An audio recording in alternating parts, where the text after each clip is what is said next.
All right, we're live. We're live. Inside going direct. Numero deux. Reese. Sorry. Wow. Yes, again. What's going on? I don't know why. Where in the When world you are do a you? podcast, when you do a podcast intro in an American accent, it just sounds so much better, doesn't it? No, it sounds so much more energetic, like a YouTube clip or something. I am in Thailand right now. Nice. So yeah, change of location from last time when I was in Korea. But yeah, I've been doing a bit of traveling in Southeast Asia, Vietnam, Indonesia as well. Yeah, lots of pollution from lots of factories, but lots of interesting factories too. So that's been good. You getting down on that street food? That oil will do a number on the belly, but Oh yeah, not just the oil. I mean, literally saw people dropping food on the street, picking it up and put it back in the pot. So that was delicious. Got some lovely food poisoning. But yeah, what about you, Jordan? You still in France? all good, man. Yeah, actually, I'm out visiting family. Actually, I'm on the west coast of France, so I have Okay. kind of a makeshift setup right now. It actually looks very nice because I got natural light coming in. But yeah, out in which for folks that don't know, if you're into food, I would say one of the top destinations probably in the world from a diversity of product and freshness perspective. Most people don't know this, but many sushi chefs, including like Japanese sushi chefs, say outside of Japan, the west coast of France is one of the top places to source fish. Seriously, I Yeah, cannot believe that. yeah, Really? yeah. Okay, I've got to go. It was I love oh yeah, it's sushi. a it's a dream. It's a dream. But all right, let's Let's Reese dig is going to in. take the reins of this one, and so I'll let him frame it up, and we'll get into Yeah, I'm trying to think of ways that we can link this to sushi, but I can't think of any good it. connections, you know? Maybe just like the values that a Japanese chef would care about when it comes to the kind of fish he works with. We're going to be talking about values in economics today. And we're going to talk about that from a European perspective. And we're also going to talk about kind of uh, valuation and economic systems in America as well, and how these two kind of forms of capitalism compare with each other. And then perhaps how this links in with decentralization.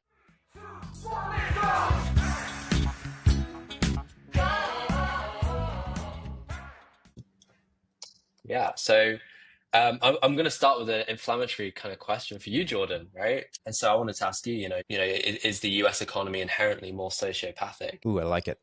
Um, well, just to give people some perspective, or understanding of where I have this perspective coming from. So my wife is French. I spend a lot of time over in France, and so I'm born and raised in Detroit. So I've had exposure to both cultures and both ways of thinking to have to kind of really think about this question.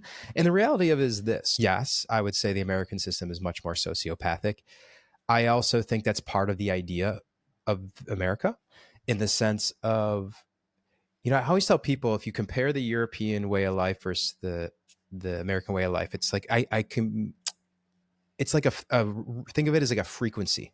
So I use this for people that can't see it, a frequency that kind of goes up and down a little bit is the European way of life. Like everything's kind of much more chill, much more Mm, moderate. In daily life, and what the whole American system's about is much more like this, right? It's a much more ups and downs and more extreme. But the extreme, and that's what I would associate kind of sociopathic behavior a lot of times, is and the crazy is what gets you the genius a lot of times. mm. And what doesn't matter in music, in commerce, in research, you have to be obsessive about what it is that you're doing a lot of times to to invent and to create completely new novel things. And so that is the idea of the US. So on one end, someone would hear that and say, oh, what an asshole. He's calling Americans sociopathic. But I think that's kind of part of the deal, right? You get the good with the bad. Interesting. So it's like there's almost like this kind of cultural nucleus which is looking for instability and opportunity within that, and it's like there's maybe it's like a passion intertwined with that, and maybe that can be linked to sociopathy, because when you're talking about this, something that springs to mind is how unstable American society can be, right? In relatively recent history, even if we're thinking about things like the Civil War, right? It seems like that's very people care a lot more in the US, whereas I feel in places like the UK, people tend to be a lot more apathetic about issues of the day, and they're very happy for those issues to just flow on their own, all right, and not get too involved. Whereas Americans do get involved. So rather than sociopathy, do you feel it's maybe apathy or uh, empathy?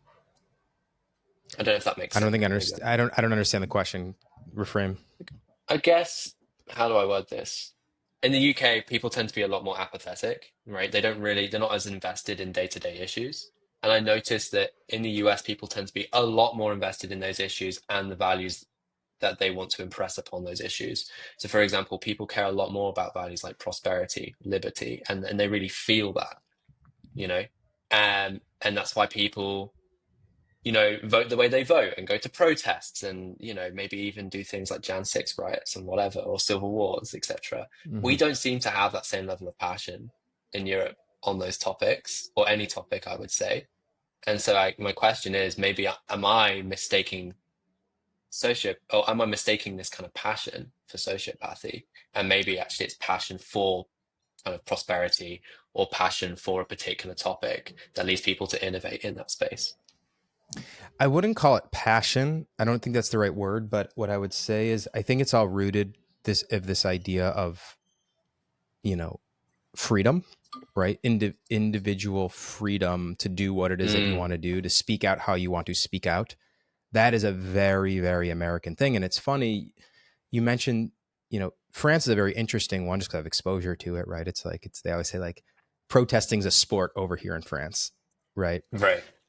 And they always talk about liberté, égalité, fraternité is like, the three values of the Well, French Republic. And it's funny because I've had this conversation with my in-laws about this, which for them, they're like, yeah, there's total freedom in France. And so but as an American, seeing how things work, like to me, it's not even close to the amount of freedom how I think about freedom, right, in America. mm, And I think that's what I would point it to, coming back to your actual question, is the core reason why people want to be in America is to pave your own path, right? That's why people want to come there. I mean, just generalizing, right? Use the cliche yeah, land of sure. opportunity, but the land of opportunity, if I were to boil it down to one thing to me, now that I've seen kind of two different sides of this, I think it boils down to the idea of the individual freedom.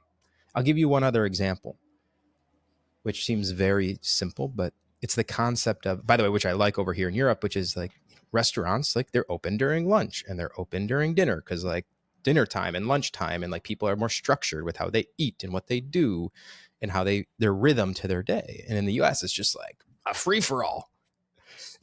Things are open, 18 hours, 24 hours a day. You can eat whenever you want. People are eating lunch at 4 p.m. and you know what I mean? But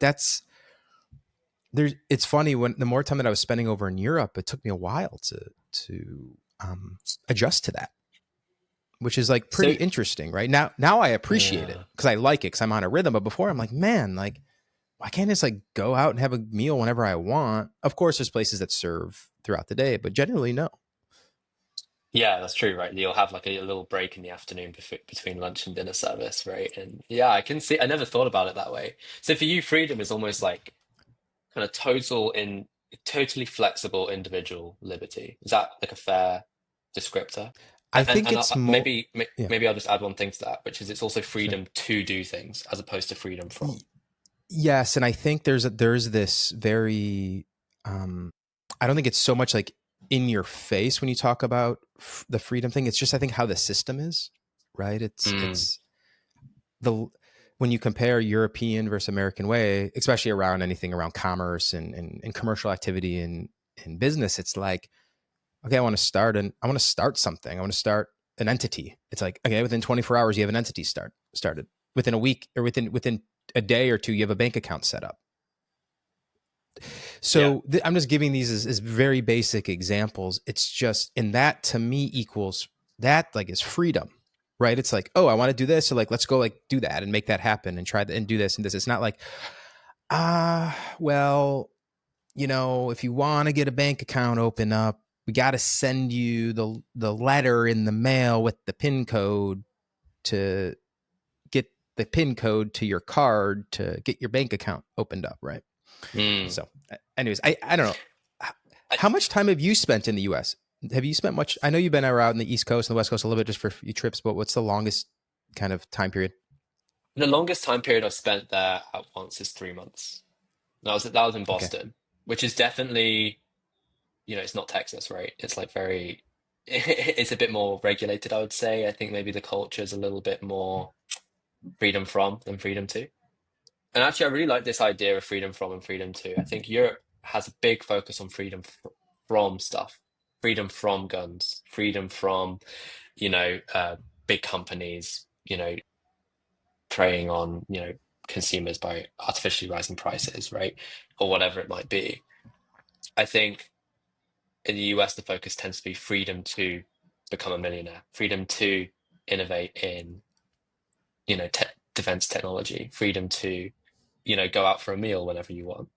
And I think that seems to be like an interesting lens between the two.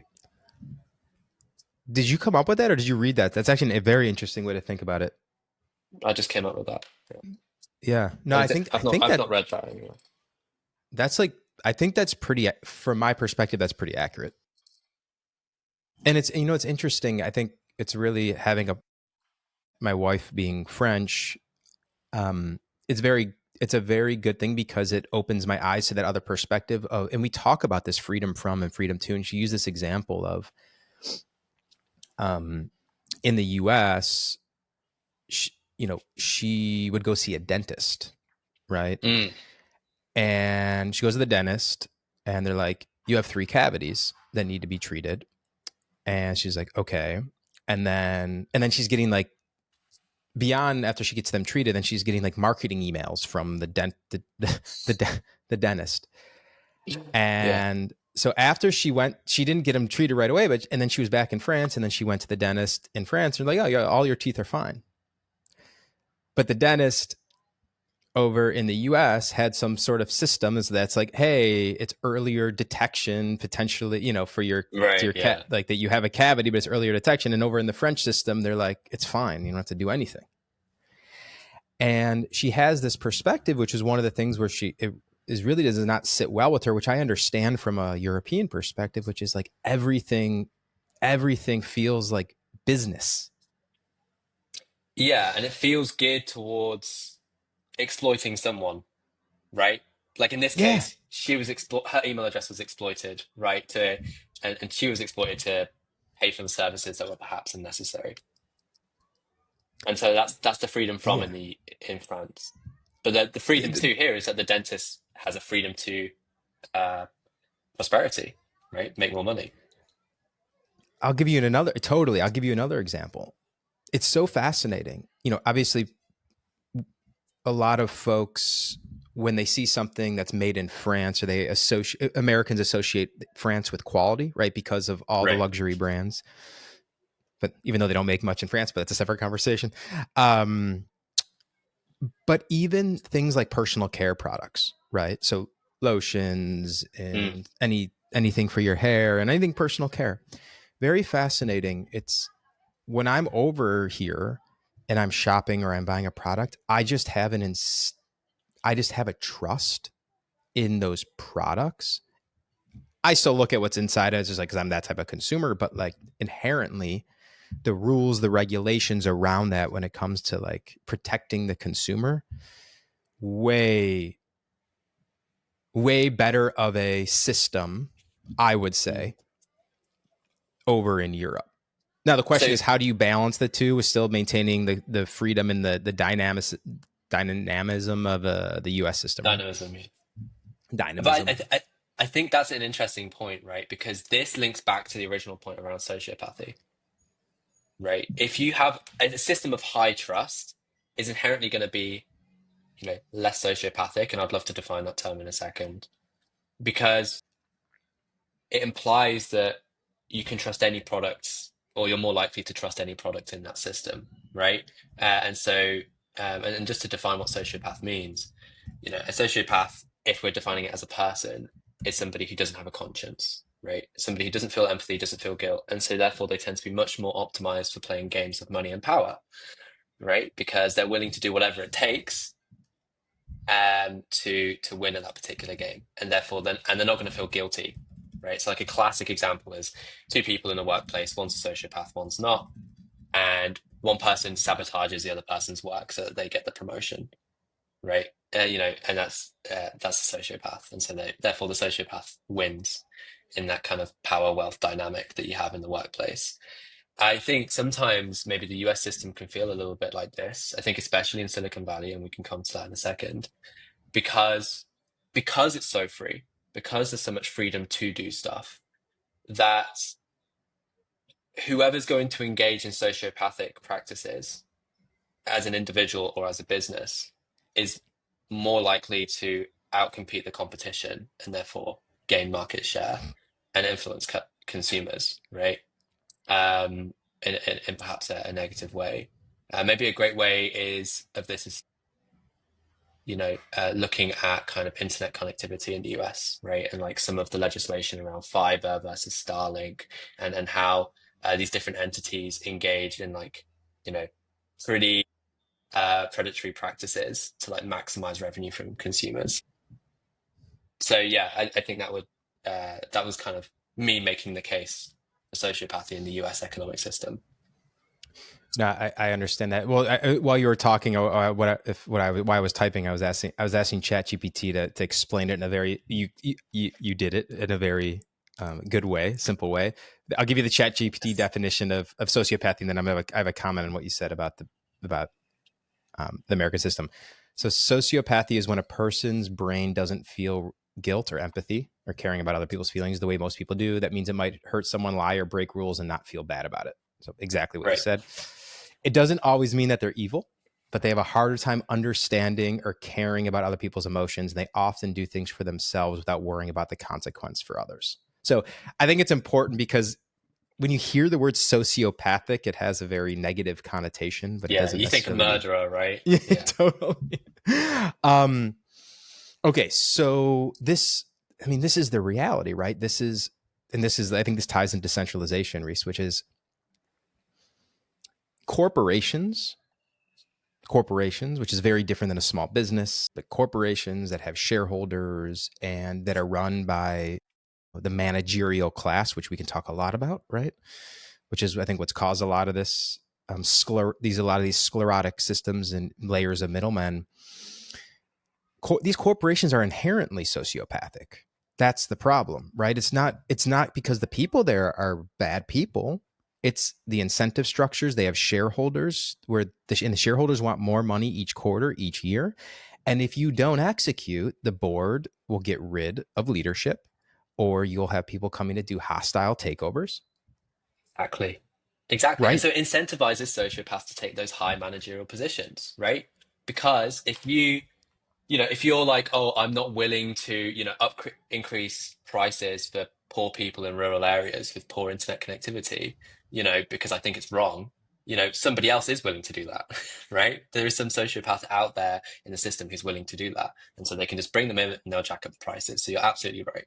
It's the incentive structure that rewards sociopathy. I mean, this is my whole this is the whole thing about decentralization and decentralizing the real world, which is I've always been a huge fan of small business in general, but I mean, there's a very big difference between how a corporation functions and how a small business or family run operation functions. And I think if we truly want a decentralized real economy and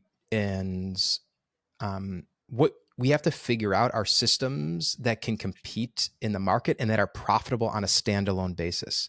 A lot of times what happens and why things centralize is to gain, especially in production, right? It's to gain economies of scale. That's Mm. why, right? And so this is the real key is you have to make a decentralized model actually profitable. So actors within that market will do the thing that you want. And then so you get into this conversation around, okay, well then what about things like franchises and that model, and at least in the US, I mean, like I said, I'm not saying this because people are bad, but the private equity model for they've been buying up all these franchises, and their model, because of how their capital works and how if they have to return funds in they're typically in these investments 4 to 6 years. They're doing there's a few really interesting examples actually of folks doing interesting stuff on the private equity side, but largely it's like a very extractive model. So Yeah, inherently, like, and so like I'll give you an example. Do you know the company Orange Theory? I don't. Tell Okay, us. so Maybe describe this company for us and what they do. yeah, so Orange Theory, anyone in the US, any millennial in the US will know it. Um, it is I don't even know how many locations they have. I'll look in a second, but it's a chain of, it had a cult following at the beginning of fitness studios. Okay. And they really, in the US, they really brought this culture of like the hit high intensity training workout Mm, model to the US. And they have like a very specific system, and like you wear your heart monitor, and there's like a leaderboard, and so you can follow your heart. And what you basically go and do, you go do like these 30-minute workouts, or what, I don't even know how long it is, these 30-minute workouts in this intense way, and it's a mix of running and weights and stuff like that. Okay, super popular in the US. And um and it's just interesting. I like I said, I don't know actually how they've built the infrastructure on the franchise side and whatever. I know there's area developers, but my point of what I'm saying is I went to one, um, in the Metro Detroit area for my first time going to one.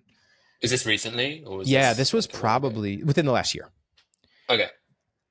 And like, you just walk in and it's just like, it just feels corporate, right? They have it just feels, I don't know, like kind of like soulless, Yeah. Yeah. where it's like you go to you walk in on the left, there's a table with all the different gadgets and all these things with the Orange Theory branding.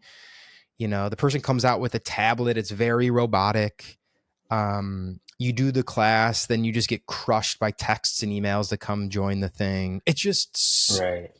It's Is that and it was you're part of the machine, you're part of the process, right? yeah. Yeah. And I think and I know folks that were like loyalists at the beginning, and like what it was at the beginning, and it was just not like that at all.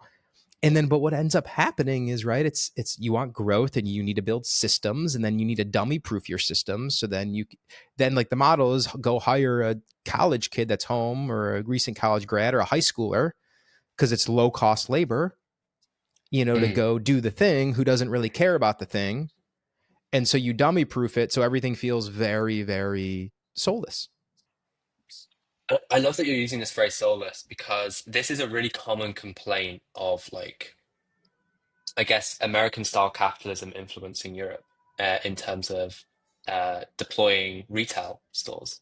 So if you look at like a McDonald's or you look at like a supermarket or something, that's if a new one's being built in a town in the UK, um, it will be like what basically glass and steel building usually, and this is a really big issue throughout the kind of second half of the 1900s, and it would be really soulless. People were complaining that this felt soulless, and it would contradict, kind of like the limestone, thatched roof feel of like a particular town. And so, what would happen, and again, this is like freedom from these kind of soulless buildings, is local councils would legislate, and I don't know if the national government legislated, but essentially local councils would create rules that said, no, if you build like a supermarket or whatever in our area, it has to align with the values of construction, so it doesn't feel so soulless in our local area.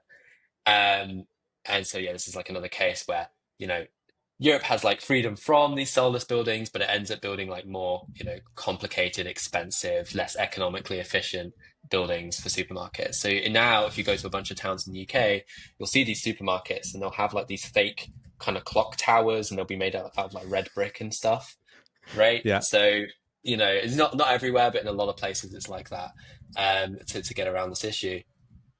So yeah, and just bring it back to decentralization. I think if you had a network of independent supermarkets, let's say, you're much more likely to have, or much less likely to have a soulless building. Why? Because you're serving the needs of the local community. Your customer base is entirely local, and what they care about, in this case, the architecture, really matters and affects your bottom line. So you're much more likely to I guess, be less sociopathic about the economic side of things, or almost the economic side of things aligns with being more values driven, right? Because if you're not values driven about that local community, it ends up hitting your bottom line. Um, yeah, I'm just kind of curious for your thoughts on that. I can't disagree with anything that you're saying. I think you hit on a point, which is, I'm originally from Detroit, and so community is something that really whatever, however we're going to use the term community. It's just like when you meet someone from Detroit, there's a strong connection to place. And when I Yeah. when I tell people, it's not about, it's actually a value set. That's how I've kind of described it, which is, you go to the city of Detroit. Obviously, Detroit's had its challenges. Been a huge push for redevelopment and revitalization. I was at the middle of for a decade, which is all great. There's still many problems that need to be addressed. But one of the things that people say when they come visit Detroit, regardless of the blights and the challenges that you have, is the people. Mm, And it's interesting. It's just ingrained with us. Not saying, like, I'm not saying you have to grow up in a blue collar family where your dad worked at the Ford factory, your mom was a waitress, right? And you're just, you know, middle class, working poor. I'm not. That's not it.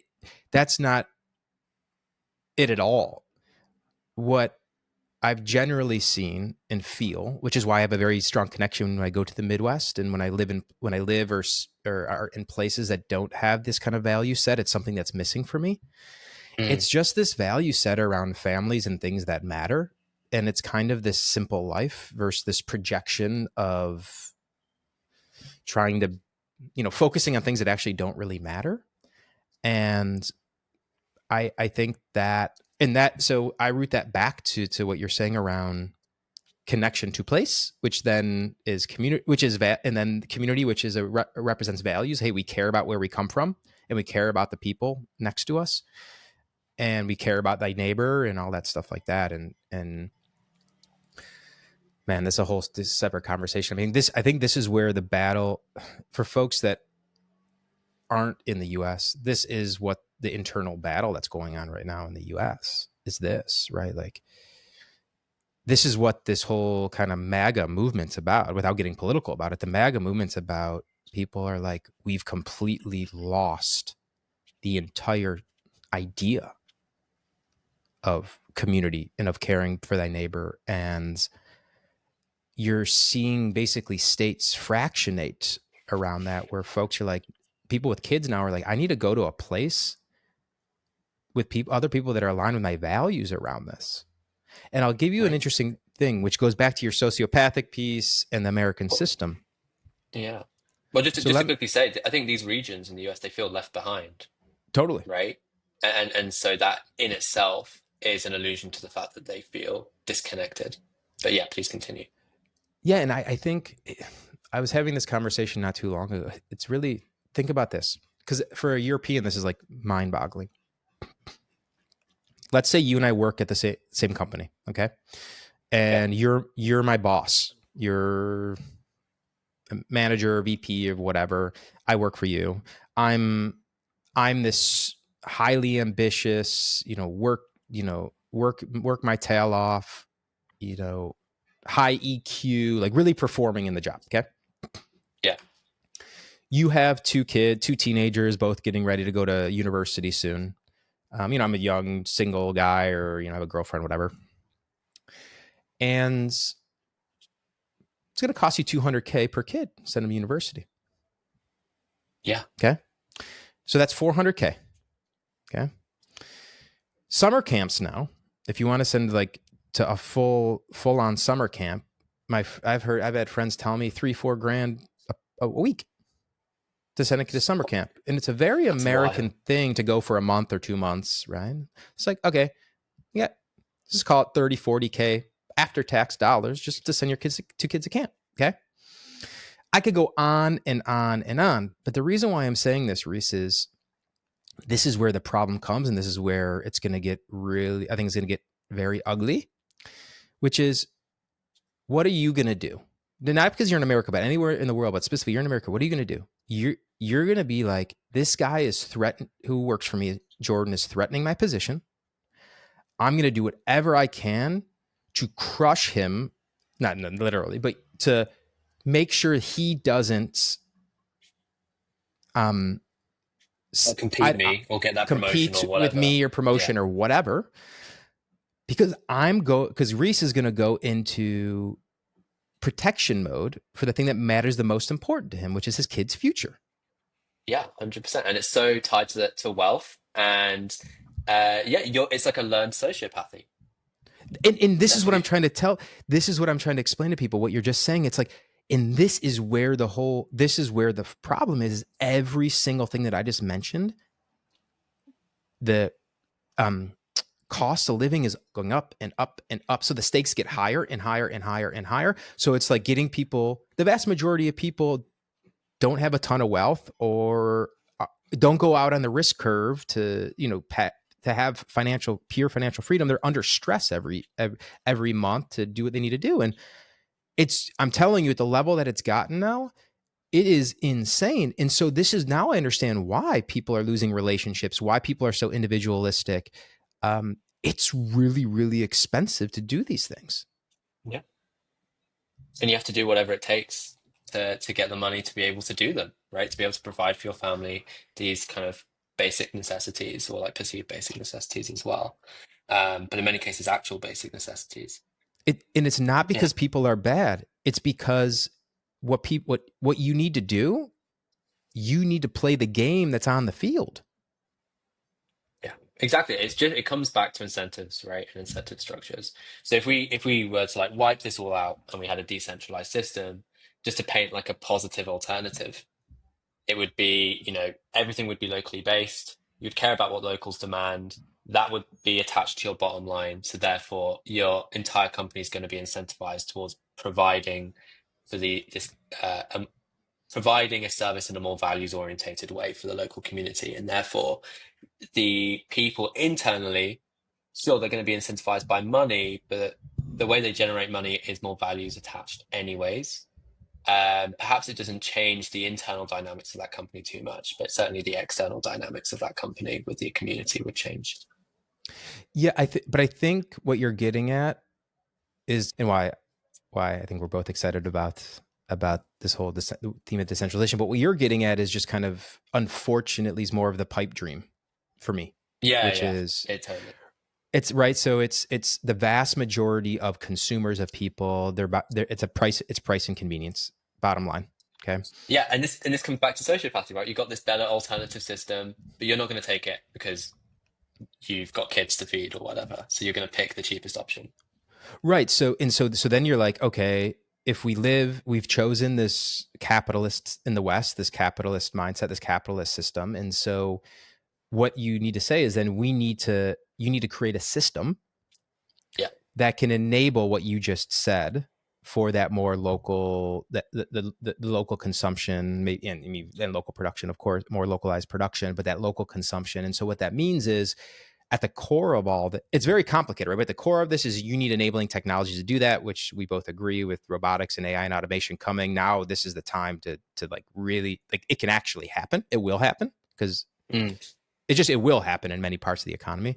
But then you need industrial policy, right, to actually provide the right incentive structures. Uh, and so industrial policy means and that can mean things like incentives and financial incentives and all things to induce investment and to actually level the playing field, where so those goods that are coming from halfway around the world aren't so cheap at the So expense of hollowing out your own yeah. production oriented economy. So I feel like there's two things there, which is like decentralization inherently is freedom from the current form of capitalism, which is very sociopathic, right? For all the reasons we've explained. But if we can find a way to tie a decentralized industry to higher profitability, then it's also freedom to greater prosperity as well. So you're Totally. kind of playing both sides. Yeah. I think, So you are good. yeah, go ahead. No, no, because I was going to move the topic on, so I'll let you finish your point. Yeah, there's one more aspect here that's really, really important to understand, which is, um, so I love this freedom from freedom to. I'm using it. I'm stealing it. Um, the freedom to. So what that means, right? So let's just take that example of that local business or local bricks and mortar retail shop or whatever, right? Which is like in the US system is kind of like the franchise model, right? And there's some Right. franchises, especially Chick-fil-A, doing really interesting stuff. So like there's a lot to learn, people doing really good stuff around employee ownership and truly giving people a path for some wealth creation and a good lifestyle. That's actually for me what needs to change. So you need to create you need to create kind of people call it like the business in a box infrastructure, right? Where you can really enable the local entrepreneur to run their business in a profitable manner. And so him and her and their employees can live a good life. And it's Yeah. not a, and it, right, it's not about, oh, just need volume. So we at the corporate level can just take our marketing, our royalty fee and our marketing fees or whatever they do, right? And like not really care about the end product or what goes on in the stores ultimately. So anyways, it's a really important point, and some of the stuff I get really excited about, and there's some folks doing some really interesting stuff around that, around obviously much bringing in employee ownership and new business, like new models. And I think one of the big benefits AI will provide is you can automate a lot of these back office tasks and a lot of these things that will enable much more, like actually at a per unit standpoint. When I say per unit, per location of whatever it is, you can run a business way more efficiently, which can enable this more localized entrepreneurship. Yeah. Yeah, I would agree with that. And then, of course, you can take it to the next level with things like robotics in the long term. Although, of course, we've already got automations available for But what some you're business getting at, cases. what you're getting at is the heart, right? So for me, what you're getting at, which is production and robotics and automation, ultimately, like that is the key enabler and the heart of this thing. What I'm talking about, that's kind of way down, I would say, the value Yeah, chain, which is like, you're talking about like today, right? yeah. Yeah. So no, I'm not talking about today. I'm talking about like, I'm talking about if you were to step back and say, hey, can we create these truly decentralized system? It all starts with the production, right? I'm not saying the production needs to be on your corner, but you need much more regionalized, Yeah. decentralized systems of production and supply chains. And that is of which AI, robotics, automation is what will potentially enable that, right? And then you got to mix in industrial policy and all these other things. Once you have that and you reorient the systems of production and the supply chains that form around it, and then it's like then those places can then you can create businesses around that, and stores and goes on and products and all that stuff on and on from there. And what I'm saying is, so let's use a local retail store for instance. What I'm saying is like now you have all these tools where you can everything from inventory management to accounting to invoicing to all this stuff. Like this next wave of coming, it's like you can just operate this stuff like so like efficiently, so you can focus on what matters most, which is the relationship with the customers and really engaging with them and curation of your products, and but doing it in a profitable manner. I think there's so much in this topic, and I think we definitely should do a future episode on industrial policy as well, right? Like one question I'd love to discuss is, can we even do decentralization without industrial policy? Does that exist, or is it really mandatory? Maybe that's not something we answer today, because of time, but I think that's something that would be great to dig into. And listeners, if you want to listen to that, leave a comment and also subscribe, and you'll get that in your inbox at some point. I think I'd love to kind of maybe move on a little bit and talk about a different type of business. Because so far we've spoken about profit orientated businesses, but we haven't talked about kind of the innovation side of the economy, which is so often valuation orientated businesses. You know, companies that aren't focused on profitability but increasing the valuation of the company and getting an exit, right? And maybe how sociopathy affects them. But then also we can talk about Europe in a second and some of the disadvantages of focusing too much on values. Um, so maybe I can just do a little descriptor of kind of how I see Silicon Valley at the moment, in particular. So, I think today, because we have these kind of valuation-based systems, um, and because they're at the moment, obviously there's a relatively tightening of capital compared to say 2021, 2022. uh, and you have a lot of actors all working together to build their own startups and competing with each other, you end up getting those same sociopathic incentives that we discussed before, right? People are willing to do whatever, lie, cheat, go to extreme lengths to ensure that their company gets funded so that they have the potential to grow their company to a unicorn status and make an exit, right? And we've seen like famous cases of those, like Theranos isn't the best example because of the way it was funded, but entities like Theranos, examples of this. And and so I think what ends up happening is, because increasing your valuation is what is incentivized, and because more and more sociopaths are working towards increasing that valuation by any means necessary, they end up focusing more on marketing more than tech development, customer acquisition, or any other aspect of the business. So then what ends up happening is you end up building these companies that actually aren't having any kind of impact at all, right? They're not, or in some cases, not really doing much innovation. A lot of it is just dressed at marketing and hype, uh, that is servicing future investors to increase the valuation of that business, which is really detrimental to the innovation aspects of the economy, right? If there's no actual innovation going on. Now, obviously, that's not completely true. There is lots of innovation that is happening, but it is an aspect that I think is a part of this kind of more sociopathic form of capitalism. I'm kind of curious for your thoughts on that, and then maybe we can compare with how this looks like in Europe and some of the disadvantages with the European economy. Yeah, listen, I think what you're I think what you're describing is the same thing with any market, to be honest. So I'm not one to make like blanket statements about a place or people, because there's all different types of actors and people in everywhere True. doing amazing stuff, right? But what you're saying, which is just the truth in anything, which is, so if you think about how a market works, doesn't even matter what market it is. The early stages of a market where the innovators come in, they're typically, they're driven by invention. They're driven, it's more of an artistic creative pursuit because there's no clear way to measure something on a spreadsheet. The market's not formed. It's much more of a creative process to build a horizontal technology or like a real kind of a new type of way of doing something you're inventing. Okay, what you're getting at, which is, and then as that kind of starts moving and like ecosystems form and like, and everyone's like, oh, this is an interesting technology to build on top of, or it's going to enable all this stuff, then you get the market starting to pile in, right? Yeah.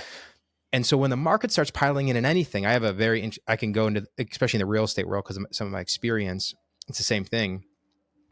But then the market piles in because then there's more structure around it. People can measure it. They have comparables. They have these things, and so people that typically pile in, then they're piling in with purely the main driving factor is financial incentive. Yeah. It's actually not Totally. about the work, right? It's not about the work specifically. Yeah. And so and so what you find is actually it's a very small group of people who are in the market that were in it for kind of, I would say, some of their main motivating factor is what will change the world or lead to true breakthrough innovation. The rest are kind of just piling on. But I think what you're Yeah. saying, what I've seen happen, and this is just the culture of Silicon Valley, right? Which is, and what's happened is because because so much wealth has been created over the past 15, 20 years, especially in the software world, what happened is you have all these people that piled in to become a venture capitalist. And that's what I see the problem is. These people aren't, they're the ones piling in to try to bring capital to these ecosystems in a way where they're funding things left and right that aren't, they're not truly like doing anything. They're not moving society forward. Totally. And they're the ones It, creating these incentives, these perverse that's right. incentives, right? Because if you're exactly, and then, you know, there was no such thing as like pre-seed, seed extension, A plus, plus, plus, whatever people talk like that never existed before. It's all like started like 5 years ago because because it's become so much more competitive on the VC side. So what ends up happening? AngelList comes in, everyone has a VC fund, ZERP era money just flowing left and right. You had all these people running funds who have no idea what the fuck they're doing. Zero And due diligence half the time. that, dude, and Because it's all hype based, right? yes, Because wherever the valuation increases, that's where they want to put their money because they know it's going to increase in the future. And it's that right. simple. And so what you're getting at then is now what's happening, which is part of the, which is a negative part, right? All that's now getting pulled forward at an insane rate, right? So someone may see someone like Mira Murati, who is the CTO of OpenAI. She has a startup. I don't even know what she's building, but it has like some sort of $2 billion, $3 billion valuation. I don't remember what it was. I mean, who knows? But then people see that, not knowing that she probably has access to like the top researchers in the industry, and they're going to build something really interesting that's, you know, that could have like very foundational for the industry. They say, I have no idea what they're building. I have no knowledge. I'm just using it as an example. So then all these other people will pile in and like start funding like some AI wrapper for some whatever at some insane valuation because they see these other data points of these very smart investors pulling the market forward. Mm. And I've heard this thing, which is like, this is the scary thing, which is like, even for the founders, it's like, now it's like the expectations you hear like Lovable and Cluely and these companies that are just seeing insane growth with like very small teams. That's new table stakes in Silicon Valley. So it's like, if you're not going from like 0 to like 20 million in ARR in like the first 12 months with a small team, you're failing. You're not going to Yeah. win. That's scary. But I'm kind of grateful in a small way of that because at least it's attached to ARR, right? At least it's attached Sure. to Yeah, sure. some kind of financial metric. I'd much prefer if it was attached to profitability rather than revenue because that's the true metric of whether a business is sustainable or not. There's Of course. many businesses that just hemorrhage cash and make huge losses. But at least that's something, right? I think in the past, especially like kind of pre-pandemic, we had massive bubbles. I didn't even consider that. It was all just vibes. I think the synthetic biology industry was like a great example of that, where it was just the future is biology going to produce everything, right? And then if you can convince an investor that you're going to be a key part of that, you win, essentially. You get the investment. They don't necessarily care too much about the financial side. But I'm curious, you said something there about that's really scary. And I want to hear a little bit more about that. Why is that scary to you? And what are maybe some of the negative impacts of that kind of obscene level of growth or Well, I focusing on think, that? yeah. So I think it's not I think it's just a representative example in this one way of why many folks are kind of a little bit like, I don't like, I'm very opposite of doomsday about this, or doomer about AI, but why people are like, especially very smart, well-informed people that have been part of inventing this technology. They're saying we have to be careful. So I'll put it down to one quote that I heard recently from Yuval Harari. Mm, And his last book is all about this, and why, as at a societal level, I have to be very careful with AI and how we manage this. And he said one thing that stuck with me, which is like, what you have to understand is AIs are inorganic systems. They go 24 hours a day, 7 days a week. They never stop. They don't need rest. They don't need rejuvenation. Humans are We are organic. We need to be in nature. We need to be restored. We need to sleep every night. We need to feed ourselves well, right? To actually function. And if we're not careful, we as a society, individuals first, but then as a society, we have to make a decision. If we let the inorganic system take over the organic system, it's going to get really, really ugly. Yeah. And this is where I go with the trajectory of what you're seeing. I mean, in the startup culture and technology, especially in tech, right? Is it's moving towards this thing of like the inorganic systems are taking over, where it's like if it's 20 million in ARR, now it needs to go to 40 million, then it needs to go to 80 million, and not in 12 months now it goes down to 9 months and 6 months. And the reason why is because it's increasingly going to become winner take all, winner take all, winner take all with how venture works, right? And so this is where people talk about this like concentration of wealth, and where it's just going to get worse and worse and worse. So anyways, you asked the question. It's just a one example of this. Are we going to allow the inorganic system to take over the organic system, which is being human?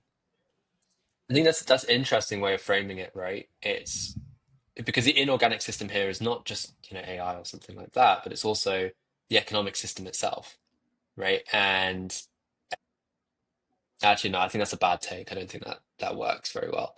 But I think what is interesting about what you're saying here is that essentially we're approaching the limit of what humans are capable of when it comes to these kind of targets, right? These ARR targets. And it's one example, it's a representative example of the expectations in the innovation ecosystem.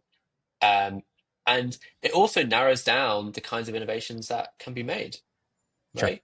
Totally agree. And there's entire like branches and trees of technology that aren't being invested in right now today because they do not provide these huge ARR returns. Like this has been the big problem with hardware startups is that they don't grow as fast as software startups. So VCs always tend to be biased towards software.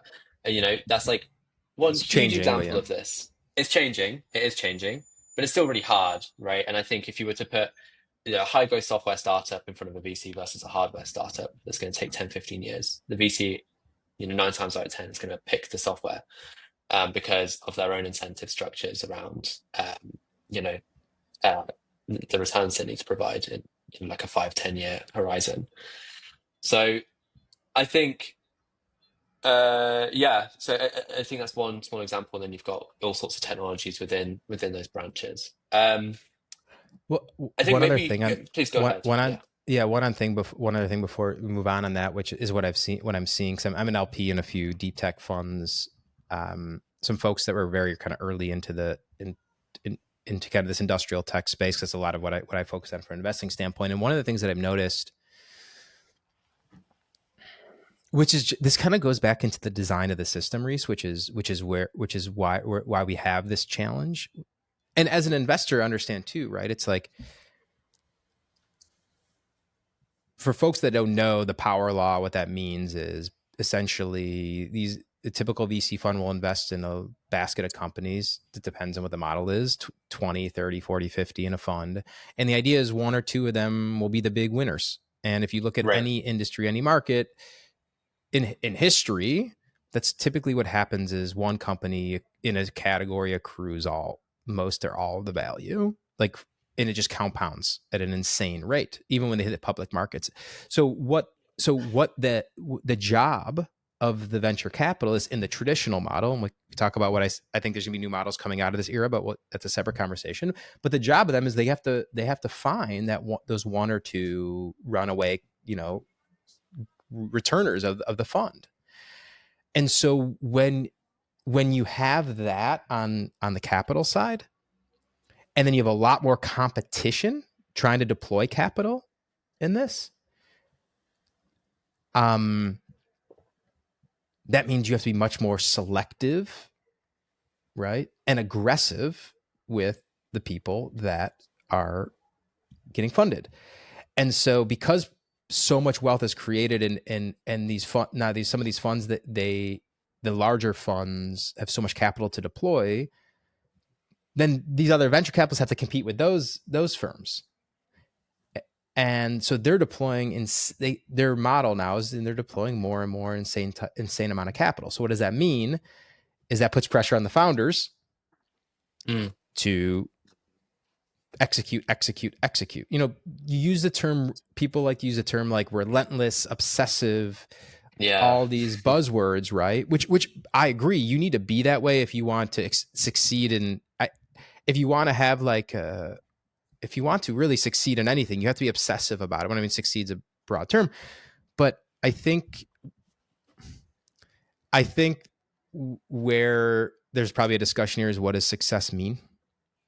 And What is, yeah. and to your, and wrapping this back around to the sociopathic piece in the American system, this is the bottom line. Success in American culture equals money And I think to and go back to that wealth. point you made about obsessiveness as well, it's like, because that becomes such a key feature for what people VCs end up looking for in like a founder, then you get all sorts of people that try to emulate that obsessiveness but through workaholism, right? They're not actually caring about the problem. They're just trying to appear as obsessive as possible. And that creates all sorts of unhealthy kind of behaviors, right? So And not only that, then you look, it kind of the same thing. There's also a very small number of people in this world that have the brain power and the skill set to invent things, especially on the technical side, technology side. Obviously, hopefully AI is going to change some of that, but to give more people the tools. But it goes back to things. Then this workaholism thing kind of gets into the culture, but the vast majority of people aren't actually doing that interesting of work. yeah, So you'll totally, be a right? Because workaholic. it's all, Oh, sorry. yeah, go ahead. You'll be like a workaholic, but you're just like literally sending emails all day. Yeah, You know? yeah, exactly. Sending emails or like crafting pitch decks, and that's it, right? Like, I feel like that describes like easily 90 to 80% of founders in a frothy industry like AI, Yeah. right? Is right now, or Silicon Valley, Symbio as it used to be in the past, and crypto before that, and so on. So yeah, I totally agree on this. I think what would be great is we could do a part two on Europe and the advantages and disadvantages of that, because we've spoken a lot about America. But I would love to just kind of close out on some of the positives of the sociopathic capitalist system. What do you think? Let's do it. Am I Okay. supposed to tell you the positives? No, no, no, no. I'm just saying, what do you think to that plan? I think, for me, one of the big positives, I think, from the US is that obviously it it really kind of pushes the dial, right? Like if a change needs to happen, if you do it through this kind of more sociopathic lens, right? If you're able to wield that as a tool for pushing forward whatever technology you want to develop, then it just will disrupt in a really genuine way.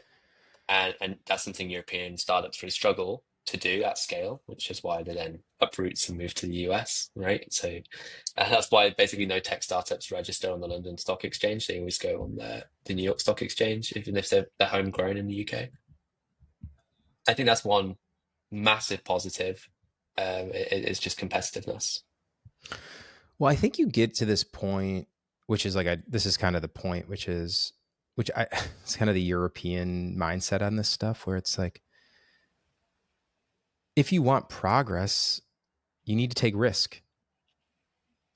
Yeah. And if you want breakthroughs and to move humanity forward and move society forward, you got to take risks. And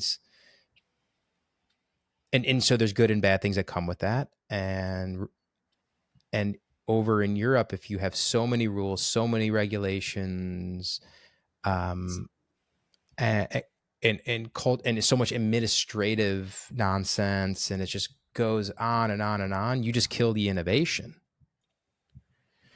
And so, to your point, that this is an interesting question. It's like, I'd like to get your perspective on this. Like, if we want true invention and innovation to move things forward, like, don't you need kind of a little bit of a sociopathic system, or people, so kind of sociopathic people working on that? I think inherently you do, as long as the system, as long as there's sociopaths that exist, right? Because you're always going to be competing against them in any system you build, right? So I think you have to be willing to wield some the kind of sociopathy as a bit of a tool to push the dial forward. Like maybe just to give you an example, if you've developed like a brand new way to do fusion, right? But I don't know, the market right now really cares about AI, and so maybe there's just not a lot of money going into like a brand new fusion startup, right? Comparatively, you're still going to have to compete for that money. And so you're probably going to have to do that by engaging in some of the same practices, you know, as some of the sociopaths in the AI ecosystem are, because you're still competing for the same money. And so in that sense, if you want to push the kind of fusion tech forward, you are going to have to, really stylize your pitch deck. You're going to have to really focus on marketing towards investors. You're going to have to try and woo them in all sorts of different ways, right? Um, you know, yeah. So I think I don't know if that makes sense, but that would just be my point on that. Yeah, I mean, I think this goes back, and there's a good way to close it. And I agree. We should we'll do a part two, because we I don't know how we ended up. We only spoke about the American system, but Yeah. I just go back to this thing, man. The beauty of America. There's a good and bad to crazy, and if you live your whole life in a system that's kind of like I said before, in this like the wavelength is just kind of real Mm. calm, and it's great lifestyle. But you're not pushing any boundaries anywhere, and anywhere in your life, it's always, and you're balanced and everything, and you're not sacrificing anything to achieve something, or to get really good at something, or to do something else in your life. It's always kind of this balance. You're not going to get that innovation. It all comes back down to competition. Ultimately, capitalism is a Darwinian concept, right? You have, if you're going to provide the perfect ecosystem where everyone can live in harmony all the time, you're going to get soft, and you're not going to be competing with the guys that live in a, volcano, right? And have to spend like 10 hours a day hunting for food, right? You're just not going to be able to compete at the same level, and that's why American startups are so much more effective, because um, that freedom too leads to a bit more of a Wild West scenario. You end up having kind of more sociopathy in the system, and therefore you have to be much more competitive. Um, so yeah, that's a Yeah, and benefit. the last thing on that, which is this is more of a kind of how I live my life, and I try to, especially younger folks that I have conversations with around it. It's I really like to keep myself a little uncomfortable for that exact reason. It's a Yeah, very totally. human thing where it's like if you have comfort and you're not kind of on this, you're not creating this, even if you have the comfort, like at the end of the day, especially financially, you create this discomfort, because that discomfort is going to what pushes you. Yeah. And it's just you can't, it's a very human instinct. You can't get rid of that. It's a very human instinct, and it's natural, right? Because if you're in a more stable system, you're much more likely to be able to like Totally. reproduce, have kids who, are more well nourished, healthy, etc. Right? So it's always going to be instinctive. It's kind of wired into our DNA. But yeah, it's the fact that we're aware, we are humans, we are aware of the nature of competition, and that's something that we have to factor into our thinking. And so, yeah, I appreciate what you said there about trying to be always a little bit more uncomfortable on a personal level, but just going back to kind of the macro, Europe doesn't keep itself uncomfortable. And I think that's a good way to leave it off, because we'll drill into that next week. Yeah.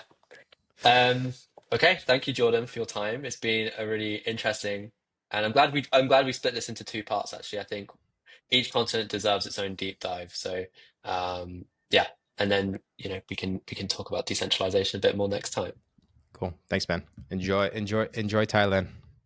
Thank you. Au revoir. See ya.